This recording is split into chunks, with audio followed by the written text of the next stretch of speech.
Kopibandet Den Danske Mafia spiller i aften i Odense til en støttekoncert til fordel for syge børn. Der var fuldt tryk på. Vi tjekker bare lige, der er hul igennem. Klar igen, Peter. Til lydprøverne på posten i Odense i eftermiddags.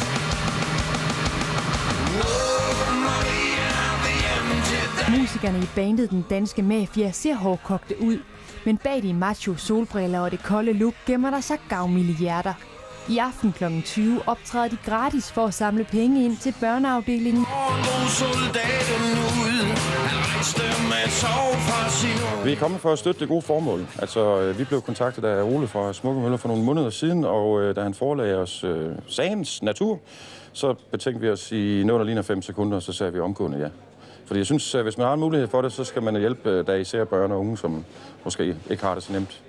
Og det vil sige, at da vi fik muligheden for det, jamen, så sprang vi til omgående. Sidste år gik pengene til kræftens bekæmpelse. I år spiller musikken for børnenes skyld. Det glædede de sygeplejersker, der kiggede forbi til lydprøven. Det er jo kæmpestort. Altså, det er rigtig flot, og vi er dybt taknemmelige over det. Det er så imponerende, at nogen de tager initiativ til det og har overskud til det. På børnekræftafdelingen skal koncertkronerne gå til en oplevelse. En biograftur, en teatertur, et eller andet, de kunne tænke sig. Fordi de jo er isoleret på grund af deres dårlige immunforsvar, så har de jo ikke de her muligheder, og det har de jo faktisk ikke i en periode på nogle af dem helt op til 2,5 år. Når Den Danske Mafia optræder i aften, får de også selskab af bandet Smukke Møller, der er initiativtager til koncerten. Vi spiller mange koncerter hvert år, og fordi vi den ene gang om året skal give noget tilbage. Man kan sige, det er jo, vi kender jo alle sammen til nogen, som har nogle børn, der ligger ude på hospital, eller nogen, som er syge. Og den ene gang, så giver vi noget tilbage i stedet for. Arrangøren regner med, at der bliver samlet mindst 45.000 kroner ind til koncerten, som i øvrigt begynder nu her kl. 20. Herrehåndbold. GOG har spillet mod FCK i Gudmehallerne i dag. GOG har fået en katastrofestart og ligger som nummer 10 i ligaen. I dag skulle fynboerne så spille mod de regerende Danmarksmestre. Det har ikke været så godt for de sydfynske herrer i år. 10. plads i ligaen. Sidste år spillede de om guldet mod dagens modstander, der vandt finalen klart. Hvad skal I gøre for at vinde den her gang? Der er jo den helt markante forskel, at vi har Kasper Nielsen med, vi har Snorri Gudjonsson. Og det er jo meget tæt på at være det hold, som vi forventer og skulle sådan klare os godt i turnering med. Så jeg tror, at alene det, at holdet er anderledes i dag, det giver gode muligheder. Det var en tæt og barsk kamp i starten. GOG var flyvende i angrebet, og det stod 4-0 på få minutter. Frederik Petersen med nummer 83 spillede specielt i første halvleg elegant. Mens GOG-forsvaret mere ville slås og fik en stribe udvisninger imod sig kampen igennem. Målmand Peter Henriksen stod en stor kamp og holdt Niklas Landing ellers med frisk VM-erfaring på bænken. Efter komfortabel GOG-føring kom FCK tilbage hen imod slutningen. Forspringet skrumpede langsomt ind til en etmålsføring. 14-15 alligevel tilfredshed. Forsvaret det står utroligt stærkt, og Peter har haft nogle rigtig fine redninger i dag. Og så løber vi de kontra, som vi har manglet i efterårssæsonen.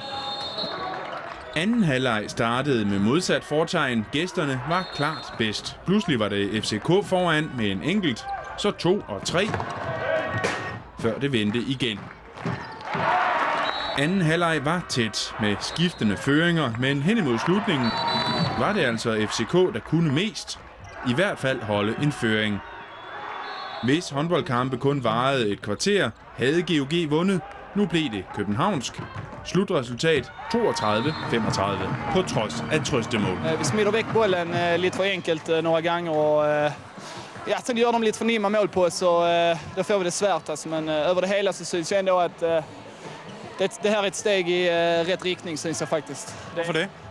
Att vi har inte spelat så gott innan på säsongen, och jag tycker ändå vi pressar ändå FCK helt okej gott idag. Så jag syns ändå det är ett skritt framåt fast vi tappar. Og her på falderebet endnu et sportsresultat.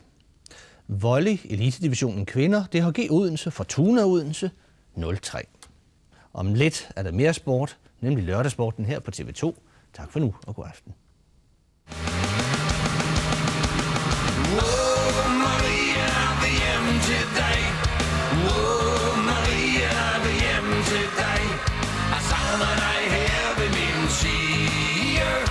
Whoa.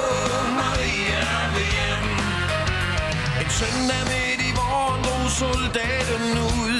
Han rejste med sorg fra sin unge brud.